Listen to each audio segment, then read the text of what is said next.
A very good morning guys, I hope you are doing well. स्वागत है सभी का अचीवर्स रिक्रूट चैनल पे। तो कैसे हैं आप लोग? आशा करता हूँ काफ़ी शानदार तरीके से आप लोग अपने लाइफ को एंजॉय कर रहे हो, अपने सेहत, फैमिली और पढ़ाई का ध्यान काफ़ी अच्छी तरीके से रख रहे हो। दोस्तों, हर सुबह की तरह आज भी आपके लिए सबसे पहले और सबसे बेस्ट करंट अफेयर सेक्शन लेकर आप लोग के बीच मैं राज उपस्थित हुआ हूँ। आज है 14 अगस्त और 14 अगस्त से संबंधित जितने सारे इंपॉर्टेंट प्रश्न बने हैं वो सारे प्रश्नों को डिस्कस करूंगा। ठीक है, तो कहीं मत जाइएगा, वीडियो को लास्ट तक देखते रहिएगा। और वीडियो अच्छा लगेगा तो क्या करना है, वीडियो को लाइक करना है और अपने यार दोस्तों में शेयर भी करना है, क्योंकि शेयर करने से हमारी टीम की संख्या, हमारे जो व्यूअर्स हैं उसकी संख्या बढ़ेंगे और उस संख्या बढ़ने से क्या होता है, हम लोग काफ़ी मोटिवेट होते हैं कि भाई इतना मेहनत कर रहे हैं, लोग देख रहा है, तो उससे बड़ा और क्या चाहिए हमें। ठीक है, तो ये है शेयर करना और वीडियो को लाइक करना आप लोगों का काम। ठीक है, जो लोग हमारे चैनल पर न्यू जुड़े हैं उनसे मेरा रिक्वेस्ट है, प्लीज़ चैनल को सब्सक्राइब कर दे और रेगुलर पाने के लिए, जो भी आपका न्यू वीडियो आता रहता है उसको अपडेट पाने के लिए आपको बेल आइकन निशान को टैप करना पड़ेगा। ठीक है, तो उसको टैप कर लीजिएगा, बिल्कुल भूलिएगा मत। ठीक है, तो देखते हैं आज का पहला प्रश्न क्या है। स्वतंत्रता दिवस 2021 का थीम क्या है? What is the theme of independence day 2021? तो जो इस बस का थीम है वो नेशन फर्स्ट ऑलवेज फर्स्ट। तो बिल्कुल सही है, सबसे पहले नेशन भाई, उसके बाद ही कोई चीज़। ठीक है, तो नेशन फर्स्ट ऑलवेज फर्स्ट इस साल जो स्वतंत्रता दिवस है उसका थीम है। तो आप लोगों को बिल्कुल याद रहना चाहिए। अगर जो आपका पेपर अभी रिसेंटली होगा आफ्टर इंडिपेंडेंस डे, तो ये पक्का पूछा जाएगा कि इस बार का थीम क्या था। तो नेशन फर्स्ट ऑलवेज फर्स्ट, तो आप लोगों को याद बिल्कुल रहना चाहिए। ठीक है, भारत के 75वें स्वतंत्रता दिवस समारोह का थीम राष्ट्र पहले हमेशा पहले होंगी। ठीक है, भारत अपनी आज़ादी की 75वीं वर्षगांठ लाल किले में मनाएगा। ठीक है, मनाएंगे, जहाँ से प्रधानमंत्री नरेंद्र मोदी 15 अगस्त 2021 को राष्ट्र को संबोधित करेंगे। ठीक है, तो ये जो है इस वर्ष का थीम जो है कौन, नेशन फर्स्ट ऑलवेज फर्स्ट। तो बिल्कुल आप लोग याद रखिएगा। ठीक है, अब अगला प्रश्न क्या है वो देख लीजिए। किस देश ने कमजोर इम्यूनिटी वाले लोगों के लिए अतिरिक्त कोविड-19 वैक्सीन खुराक को मंजूरी दे दी है? Which nation has approved extra कोविड-19 vaccine doses for people with weakened immunity? ठीक है, तो ये जो है यूएस में, ठीक है, यूएस के द्वारा मतलब आपके कमज़ोर इम्यूनिटी वाले लोगों के लिए अतिरिक्त कोविड-19 वैक्सीन खुराक को मंजूरी दे दी है। तो आप लोग बिल्कुल याद रखिएगा, यूएसए के द्वारा ये अभी मंजूरी दिया गया है। ये है हमारे जो बाइडेन जी। ठीक है, तो आप लोग बिल्कुल याद रखिएगा। अब अगला प्रश्न क्या है वो देख लीजिए। चलिए मैं इनसे कुछ आपको प्रश्न पूछता हूँ। क्वेश्चन एक मैं बताया हूँ, तो आप लोगों से भी कुछ क्वेश्चन पूछूंगा ना। जो ये जो बाइडेन जी हैं, जो बाइडेन जी जो हैं, ये कौन सी पार्टी के हैं? कौन सी पार्टी के हैं ये बताइएगा। अभी रिसेंटली इनकी पत्नी हंटर बाइडेन के द्वारा, ठीक है, हंटर बाइडेन के द्वारा एक पुस्तक लिखा गया था। उस पुस्तक का नाम क्या है? इस प्रश्न का आंसर दीजिएगा। एक प्रश्न और है, यूएसए और कनाडा, यूएसए और कनाडा दो एक दूसरे से विभक्त करती है या फिर जोड़ती है, तो कौन से रेखा कितने डिग्री रेखा है जिसपे एक दोनों अलग होता है या जुड़ता है? ठीक है, तो ये 3 प्रश्न का आंसर आप लोग कमेंट में दीजिएगा। ठीक है, मूव करते हैं आज के अगले प्रश्न की तरफ। उससे पहले एक प्रश्न और, यूएसए में जो यहाँ का जो संसद है उसको पार्लियामेंट को बोलते हैं और हिंदी में संसद बोलते हैं। तो यूएसए में जो संसद है उसको क्या बोलते हैं? तो इस प्रश्न का आंसर भी आप लोग दीजिएगा। 4 प्रश्न हो गया, इस प्रश्न का आंसर आप लोग कमेंट में ज़रूर दीजिएगा। ठीक है, तो देखते हैं अगला प्रश्न क्या है। केंद्रीय कैबिनेट ने गृह सचिव अजय भल्ला को निम्न में से कितने वर्ष का सेवा विस्तार दिया है? How many years extension has been given by the union cabinet home secretary Ajay Bhalla? तो एक वर्ष का इनका जो टेन्योर है वो और बढ़ाया गया है, और ये जो है वो गृह सचिव है, इनका नाम अजय भल्ला है। तो यहाँ पे 2-3 प्रश्न मैं आपसे और पूछूंगा। वित्त सचिव कौन है? ठीक है, वित्त सचिव कौन है? राजस्व सचिव कौन है? उसके बाद से चलो मैं 2 ही क्वेश्चन, वित्त सचिव और राजस्व सचिव, ये 2 प्रश्न का आंसर आप लोग दीजिएगा। ठीक है, इसमें कुछ इंपॉर्टेंट प्रश्न है वो देख लीजिए, इंपॉर्टेंट फैक्ट्स है वो देख लीजिए कि असम मेघालय कैडर के 1984 बैच के आईएएस अधिकारी भल्ला को अगस्त 2019 में गृह सचिव के रूप में नियुक्त किया गया था। उनका कार्यकाल पिछले साल अक्टूबर में 22 अगस्त तक के लिए बढ़ा दिया गया था। भल्ला को 60 वर्ष की आयु में पूरे होने के बाद नवंबर 2020 में सेवानिवृत्त होने वाले थे। ठीक है, तो इनका जो टेन्योर है वो 1 साल के लिए बढ़ा दिया गया, जो गृह सचिव के पद पे कार्यरत थे। ठीक है, तो इनका नाम क्या है? अजय भल्ला। ठीक है, अजय भल्ला। तो आप लोग बिल्कुल याद रखिएगा, ठीक है। अभी रिसेंटली जो भी नियुक्ति हुआ है ना, वो सारा आप लोग याद रखिए, क्योंकि वहाँ नियुक्ति से आपका क्वेश्चंस आ जाएगा, ठीक है ना। कौन वित्त सचिव बने हैं, कौन राष्ट्र सचिव बने हैं, कौन नाडा का ये आपका हेड है, कौन आपका रेलवे के अध्यक्ष हैं, ठीक है ना, कौन ओएनजीसी का अध्यक्ष है, कौन नेस्कॉम का अध्यक्ष है, वो सारे प्रश्नों को आप लोग को याद रखना पड़ेगा, तभी आप लोग का पेपर सही जा सकेगा, ठीक है। क्योंकि नियुक्ति से क्वेश्चन आता है और आप लोग को याद करना चाहिए, ठीक है ना। तो चलिए देखते हैं अगला प्रश्न क्या है, वो देख लेते हैं। हाल ही में किस देश ने 290 किलोमीटर रेंज की सतह से सतह पर मार करने वाले बैलिस्टिक मिसाइल गजनबी का प्रशिक्षण किया है? Which country recently tested fire 290 kilometre range surface to surface ballistic missile Ghaznavi. तो जिस तरीके से आपको नाम पता चल रहा है गजनबी, तो लग नहीं रहा कि ये थोड़ा सा मुस्लिम से संबंधित नाम है गजनबी। आप लोग गजनबी का ट्रेनिंग भी देखे होंगे, सुने होंगे, आप लोग पढ़े भी होंगे हिस्ट्री में, है ना। तो गजनबी जो है वो पाकिस्तान देश का बैलिस्टिक मिसाइल है, जो कि सतह से सतह पे मार करता है, ठीक है। सरफेस टू सरफेस ये उसको भेदने का क्षमता है, जो कि 290 किलोमीटर रेंज का, ये 290 किलोमीटर रेंज की सतह से सतह पर मार करने वाली ये बैलिस्टिक मिसाइल है, ठीक है। तो ये बैलिस्टिक मिसाइल है। बैलिस्टिक मिसाइल होता क्या है, इस प्रश्न का आंसर आप लोग दीजिएगा, थोड़ा सा मेहनत कीजिएगा, तब आपको पता चल पाएगा कि बैलिस्टिक मिसाइल होता क्या है, ठीक है ना। तो आप लोग प्लीज़ आंसर जरूर लिखिएगा, बैलिस्टिक मिसाइल होता क्या है। उससे क्या होगा, आपका आंसर राइटिंग का भी थोड़ा सा मतलब लिखने का थोड़ा सा प्रैक्टिस होगा, ठीक है। तो ये पाकिस्तान के द्वारा किया गया है। पाकिस्तान ने परमाणु हथियार को ले जाने में सक्षम सतह से सतह पर मार करने वाले बैलिस्टिक मिसाइल का सफल प्रशिक्षण किया है, जो 290 किलोमीटर तक के लक्ष्य को भेद सकती है, ठीक है। तो आप लोग बिल्कुल याद रखिएगा, गजनबी जो है उसका संबंध पाकिस्तान से है, ठीक है ना। तो बिल्कुल आप लोग याद रखिएगा। अब अगला प्रश्न क्या है, एयर इंडिया की निम्न में से किस पायलट को संयुक्त राष्ट्र में महिला प्रवक्ता के रूप में नियुक्त किया गया है? Which the following pilot of Air India has been appointed as a women spokesperson in the United Nation. तो इनका नाम है कैप्टन जोया अग्रवाल। कैप्टन जोया अग्रवाल को संयुक्त राष्ट्र में महिला प्रवक्ता के रूप में नियुक्त किया गया। तो आप लोग बिल्कुल याद रखिएगा, ठीक है ना। एयर इंडिया के पायलट कैप्टन जोया अग्रवाल को संयुक्त राष्ट्र में महिला प्रवक्ता के रूप में नियुक्त किया गया है। उनके पास करीब 10 साल से भी अधिक का उड़ान का अनुभव है। जोया अग्रवाल ने बतौर कमांडर B777 हवाई जहाज़ भी उड़ाए हैं, जो आप कह सकते हो B777, ठीक है ना। तो ये जो जहाज़ उड़ाए हैं उन्हें ही आपके संयुक्त राष्ट्र में महिला प्रवक्ता के रूप में नियुक्त किया गया। इनका नाम क्या है, कैप्टन जोया अग्रवाल। तो आप लोग बिल्कुल याद रखिए, ये हैं जोया जी हैं, काफ़ी खूबसूरत महिला हैं, और इन्हें प्रवक्ता के रूप में नियुक्त किया गया है, कहाँ, संयुक्त राष्ट्र में, ठीक है। तो आप लोग बिल्कुल याद रखिएगा। अगला प्रश्न देखते हैं कि केंद्रीय परिवहन मंत्री नितिन गडकरी ने किस राज्य में 1000 करोड़ रुपए की सड़क और राजमार्ग परियोजनाओं की घोषणा की है? In which state has union transport minister Nitin Gadkari announced road and highway project worth 1000 crore.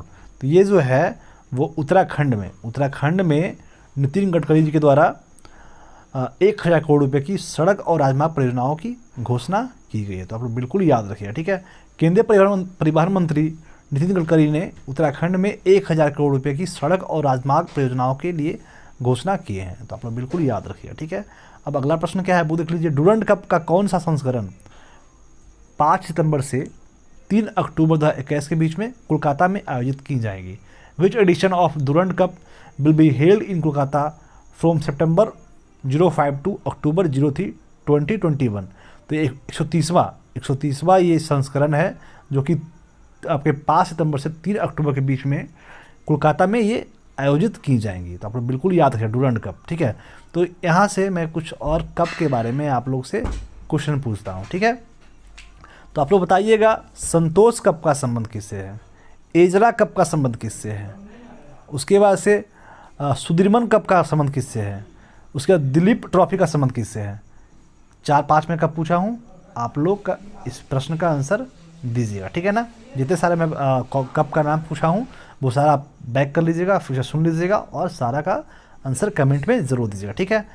तो देख लीजिए, एशिया का सबसे पुराना और दुनिया का तीसरा सबसे पुराना फुटबॉल टूर्नामेंट डुरंड कप 1 साल के अंतराल के बाद वापसी करने के लिए पूरी तरीके से तैयार है।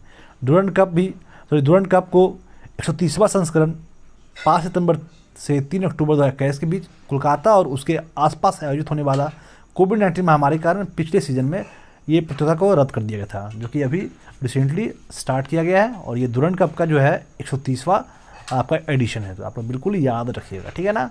और जो मैं प्रश्न पूछा हूँ उस प्रश्न का आंसर कमेंट में जरूर दीजिएगा, ठीक है। चलिए देखते हैं अगला प्रश्न क्या कहता है कि स्वच्छ सर्वेक्षण 2021 के तहत देश के पहले वाटर प्लस प्रमाणित शहर के रूप में किसे घोषित किया गया है। Which has been declared as the first water plus certified city of the country under Swachh Survekshan 2021। तो ये इंदौर जो है वो स्वच्छ सर्वेक्षण 2021 के तहत वाटर प्लस प्रमाणित शहर के रूप में घोषित किया गया है। तो बिल्कुल इंदौर जो है वो काफ़ी स्वच्छ सिटी में से एक है, काफ़ी अच्छा सिटी में से एक है, और ये हमेशा स्वच्छ में टॉप किया है, ठीक है ना। तो इंदौर जो है वो वाटर प्लस प्रमाणित शहर के रूप में घोषित किया गया है, ठीक है। भारत के सबसे स्वच्छ शहर मध्य प्रदेश के इंदौर ने स्वच्छ सर्वेक्षण 2021 के तहत देश के पहले वाटर प्लस प्रमाणित शहर के रूप में घोषित होने की एक उपलब्धि हासिल की है। स्वच्छ सर्वेक्षण पूरे शहरों और कस्बों में सफाई, स्वच्छता का वार्षिक सर्वेक्षण है और भारत के स्वच्छ भारत मिशन के रूप में लॉन्च किया गया। तो आप लोग बिल्कुल याद रखिएगा कि स्वच्छ सर्वेक्षण 2021 के तहत पहले वाटर प्लस प्रमाणित शहर के रूप में इंदौर को चुना गया है, इंदौर को घोषित किया गया, ठीक है। अब अगला प्रश्न देखते हैं। अगला प्रश्न क्या कहता है, स्काई ट्रैक्स की शीर्ष 100वीं हवाई अड्डों की सूची में कितने भारतीय हवाई अड्डों को शामिल किया गया है। स्काई ट्रैक्स के शीर्ष 100 हवाई अड्डों की सूची में कितने हवाई अड्डे को शामिल किया गया है। How many Indians airport have been included in Skytrax list of top 100 airports. तो ये 4 एयरपोर्ट्स को स्काई ट्रैक्स के शीर्ष 100 हवाई अड्डे की सूची में भारतीय जो 4 हवाई अड्डे को शामिल किया गया है। नई दिल्ली में इंदिरा गांधी अंतर्राष्ट्रीय हवाई अड्डे को 2021 के sky tracks world airport awards में दुनिया के शीर्ष 50 सबसे हवाई अड्डों की जगह मिली है। दिल्ली हवाई अड्डे ने अपने समग्र रैंकिंग में 5 स्थानों का सुधार किया है। 2020 में इसे 50वें स्थान पर रखा गया था। इसके साथ ही यह शीर्ष 50 की सूची में शामिल होने वाला पहला भारतीय हवाई अड्डे बन गया, ठीक है। दोहा कतर में हमाद अंतर्राष्ट्रीय हवाई अड्डा को दुनिया का सर्वश्रेष्ठ हवाई अड्डा घोषित किया गया है, ठीक है ना। तो आप लोग बिल्कुल याद रखिएगा, इंडिया का जो है वो 4 हवाई अड्डे को टॉप 100 में जगह दिया गया है, ठीक है ना। तो चलिए मूव करते हैं आज के अगले प्रश्न की तरफ। प्रश्न है, स्वतंत्रता के 75वें वर्ष का जश्न मनाने के लिए बुगस अबाम मेले का उद्घाटन किस राज्य के शासित प्रदेश में किया गया, ठीक है ना। In which state and union territory Bugas Abam mela has been integrated to celebrate the 75 year independence. तो ये जो है वो जम्मू कश्मीर में 75वें वर्ष के जश्न मनाने के उपलक्ष्य में, स्वतंत्रता दिवस के 75वें वर्ष का जश्न मनाने के उपलक्ष्य में बुगस अबाम मेले का उद्घाटन किया गया। जम्मू और कश्मीर के उपराज्यपाल मनोज सिन्हा ने कुपवाड़ा जिले के वंगस घाटी में स्वतंत्रता के 75वें वर्ष का जश्न मनाने के लिए गांव के खेल, शानदार स्थानीय प्रदर्शन और अन्य गतिविधियों का भव्य व्यवस्था के साथ बुगस अबाम मेले का उद्घाटन किए, ठीक है। तो एक प्रश्न आप लोगों के लिए, ये जो मनोज सिंह आपको दिख रहे हैं, ये मनोज सिंह जो आपको दिख रहे हैं, इनसे पहले वहाँ के गवर्नर कौन थे, लेफ्टिनेंट गवर्नर कौन थे, इस प्रश्न का आप दीजिएगा। प्लस में ये जो मनोज सिंह है उनका संबंध किस राज्य से है, मतलब वो पहले किस राज्य में मंत्री के रूप में पदभार को संभाले थे। अभी वो रिसेंटली आपके जम्मू कश्मीर आ गए ना, उसके पहले वो कहाँ थे। तो ये 2 प्रश्न आप लोग दीजिएगा, ठीक है ना। अब मूव करते हैं अगले प्रश्न की तरफ। अगला प्रश्न है, तालिबान ने किस शहर पर कब्जा कर लिया है जो अफगानिस्तान में दूसरा सबसे बड़ा शहर है। The Taliban has captured this city which is the second largest in Afghanistan. तो कंधार जो है वो अफगानिस्तान का दूसरा सबसे बड़ा शहर है और उसको तालिबान के द्वारा कब्जा कर लिया गया है। काफ़ी बुरी बात है। अभी जो अफ़गानिस्तान का हाल है बहुत ही ज़्यादा बुरा है, उन लोगों को काफ़ी कुछ फेस करना पड़ रहा है, काफ़ी ज़्यादा प्रॉब्लम झेलना पड़ रहा है, ठीक है ना। तो तालिबान जो है वो आपके कंधार पे कब्जा कर लिया, ठीक है ना। तालिबान ने 13 अगस्त 2021 को अफ़गानिस्तान के दूसरे सबसे बड़े शहर कंधार पर कब्जा करने का दावा किया। कुल 34 प्रांतीय राजधानी में से कंधार तालिबान के अधीन आने वाले 12वीं प्रांतीय राजधानी है, ठीक है ना। ये कंधार को अपने हाथ में ले लिया, ठीक है ना। अगला प्रश्न है, e commerce market plus Kasify का पहला ब्रांड एम्बेसडर कौन बना है। Who is the first brand ambassador of e commerce marketplace Kasify. तो ये जो है राजकुमार राव काफ़ी वेटरन एक्टर, काफ़ी शानदार एक्टर, वो हर कला में घुसने वाले, हर कला को एक अच्छी रूप में दिखाने वाले, इन्हें जो है री कॉमर्स मार्केट प्लेस कैसीफाई के ब्रांड एम्बेसडर के रूप में नियुक्त किया गया है। कैसीफाई एक री कॉमर्स मार्केट प्लेस जो इस्तेमाल किए गए स्मार्टफोन और अन्य इलेक्ट्रॉनिक गैजेट्स को बेचता है और ख़रीदता है, ने घोषणा की है कि उसने राजकुमार राव को अपना पहला ब्रांड एम्बेसडर के रूप में नियुक्त किया है। अभिनेता ने कंपनी के साथ एक बहुवर्षीय अनुबंध पर हस्ताक्षर किए हैं और वह अभियान और प्रचार गतिविधियों के माध्यम से डिजिटल मीडिया प्लेटफॉर्म को उत्पादों का प्रचार करेंगे। तो ये जो कैसीफाई जो है वो उसका ब्रांड एम्बेसडर बने हैं राजकुमार राव। तो इस प्रश्न का आंसर मैं कुछ प्रश्न आपसे पूछता हूँ लाइक ब्रांड एम्बेसडर से। पूमा के ब्रांड एम्बेसडर कौन है? उसके बाद से स्वच्छ भारत अभियान के ब्रांड एम्बेसडर कौन है? ठीक है, 2 प्रश्न हो गया। और पूछ लूँ रहने देते हैं, इतने 2 ही प्रश्न पूछता हूँ, मुझे खुद क्वेश्चन नहीं याद आ रहा है कि मैं क्या क्या पूछूँ। ठीक है, तो 2 ही प्रश्न का आंसर आप लोग दीजिएगा।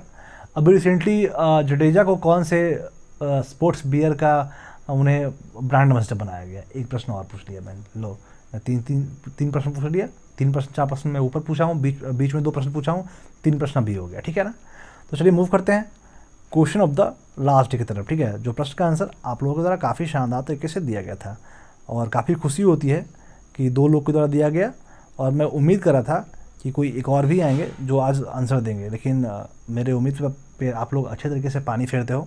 तो प्रश्न क्या था वो देख लीजिए कि बैंकिंग धोखाधड़ी जागरूकता अभियान के लिए आरबीआई द्वारा निम्नलिखित में से किसे शामिल किया गया है? Who among the following has been roped in by RBI for banking fraud awareness campaign. तो ये जो है वो नीरज चोपड़ा जी को अभी रिसेंटली काफ़ी लाइमलाइट में रहे। इनके द्वारा जो कार्य किया गया, इनके द्वारा जो गोल्ड मेडल इंडिया को दिया गया, वो काफ़ी ही एक अलग लेवल का बात है। और इन्हें जो है आपको बैंकिंग धोखाधड़ी जागरूकता अभियान के लिए आरबीआई द्वारा आपके शामिल किया गया। ठीक है ना, तो नीरज चोपड़ा जी को शामिल किया गया। कल मैं कुछ प्रश्न पूछा था, उस प्रश्न का आंसर मनीष जी के द्वारा काफ़ी शानदार तरीके से दिया गया, और ये अमित जी हैं, मनीष जी और अमित जी, ये दोनों के द्वारा काफ़ी शानदार तरीके से आंसर दिया गया था। ठीक है ना, कल मैं एक प्रश्न पूछा था लाइक एक आइसलैंड के बारे में, सबसे बिजिएस्ट पूछा था, है ना।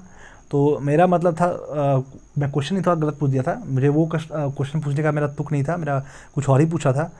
मैं पूछा था सॉल्सेट द्वीप के बारे में पूछा था। ठीक है ना, जो मुंबई का सबसे ज़्यादा वहाँ पे जनसंख्या रहता है। ठीक है ना, सॉल्सेट द्वीप जो है, सॉल्सेट द्वीप पर ही, सॉल्सेट आइलैंड पे ही पूरा मुंबई बसा हुआ है, और वो जो है वो सबसे व्यस्त कह लीजिए या सबसे ज़्यादा क्षेत्रफल कह लीजिए। ठीक है ना, तो मेरा वो क्वेश्चन पूछने का तुक था, आप लोग कुछ और ही समझ लिए होंगे। चलिए देखते हैं कौन कौन से प्रश्न का इन्होंने आंसर दिया था। तो सबसे पहला मैं प्रश्न पूछा था बॉर्डर ऑफ महाराष्ट्र। तो बॉर्डर ऑफ जो महाराष्ट्र है वो गुजरात, मध्य प्रदेश, तेलंगाना, कर्नाटका, छत्तीसगढ़ और गोवा, इन सारे राज्यों से इनका बॉर्डर टच होता है। ठीक है, उसके बाद से मैं पूछा था, यहाँ पे देख लीजिए द नव्या सवा पोर्ट, ये इतना मैं ये प्रश्न पूछा ही नहीं था। ठीक है ना, तो ये छोड़ दीजिए, ये कोई काम का नहीं है। उसके बाद मैं पूछा था कि दिल्ली को एनसीआर का स्टेटस कब दिया गया था? तो 1985 में दिल्ली को एनसीआर का स्टेटस दिया गया था। ठीक है ना, उसके बाद मैं पूछा था कि आपका छत्तीसगढ़ मतलब किस राज्य में आपका कौशल्या मातृत्व योजना, कौशल्या मैटरनिटी स्कीम स्टार्ट किया गया है? ये छत्तीसगढ़ में किया गया, काफ़ी शानदार तरीके से दिया गया। ठीक है ना, तो ये सारे प्रश्नों का आंसर इनके द्वारा अमित जी और मनीष जी के द्वारा दिया गया। ठीक है ना, तो जो लोग नहीं देते हैं उनसे मैं रिक्वेस्ट है भाई प्लीज़ दिया करें, आप भी दिया करें आंसर, आपका ही फ़ायदा होगा। ठीक है ना, तो चलिए मूव करते हैं आज के आखिरी प्रश्न, क्वेश्चन ऑफ द डे, जिस प्रश्न का आंसर आप लोगों को कमेंट में देना है। ठीक है ना, क्वेश्चन क्या है, किस देश ने कमज़ोर प्रतिरक्षा वाले लोगों के लिए अतिरिक्त कोविड-19 वैक्सीन खुराक का मंजूरी दे दी है? ठीक है ना, और ये प्रश्न मैं करा चुका हूँ ऊपर। ठीक है ना, तो ये प्रश्न जो है वो आपके काम का बिल्कुल भी नहीं है। ठीक है ना, ये प्रश्न जो है वो आपके काम के बिल्कुल भी नहीं है। तो चलिए मैं आप लोगों से एक चीज़ पूछ लेता हूँ, ये प्रश्न के जगह पर मैं एक प्रश्न पूछता हूँ, आपके क्वेश्चन ऑफ द डे में एक प्रश्न पूछता हूँ कि आपका क्वेश्चन ऑफ द डे बनाता हूँ। ठीक है, और ये जो क्वेश्चन होगा आपका कि ऑस्ट्रेलिया